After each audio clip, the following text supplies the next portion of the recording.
Hi అండి, welcome to Nagamani Reddy's world. ఈరోజు మనం ఆయిల్ లెస్ సమ్మర్కి మంచి స్నాక్ చేసుకున్నాం. దానికోసమని చుడువా చేస్తున్నానండి.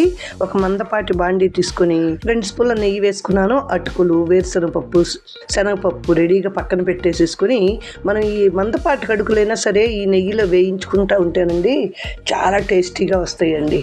ఎందుకంటే ఇవి మనం నూనెలో వేయించితే నూనె వాసన వస్తాయి. రోజులు గడిచే కొద్దీ నెయ్యితో అనుకోండి టేస్ట్ మారదు, ఆరోగ్యానికి కూడా మేలు.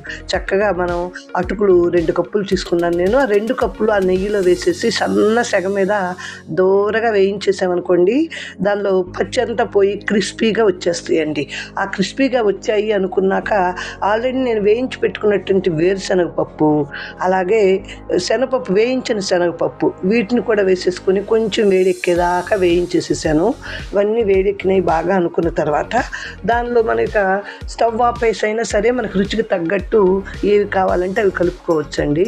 ఆ కలిపిన వాటిల్లో నేనైతే దీనిలో ఆమ్చూరు పౌడరు, కొంచెం చిటికెడు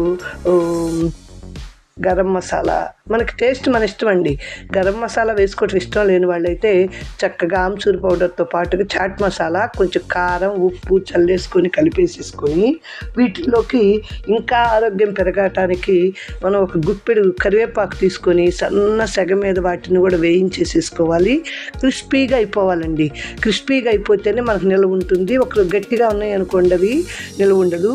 అందుకని చెప్పేసి నేనైతే సన్నగా బాగా వేడి మీదే నెయ్యిలోనే వేయించేసేసాను. చూడండి, క్రిస్పీగా అయిపోయిన తర్వాత దీనిలో కలిపేసేసుకొని గాలాడని డబ్బాలో దాచిపెట్టేసుకుంటే చక్కగా మనకు 1 మంత్ అయినా సరే పాడవకుండా ఉండే చుడువా, నేతితో చుడువా సమ్మర్ రెడీ అవుతుందండి. Full video Nagamani Reddy's world చూడండి. నచ్చితే మీ ఫ్రెండ్స్కి షేర్ చేయండి. థ్యాంక్స్.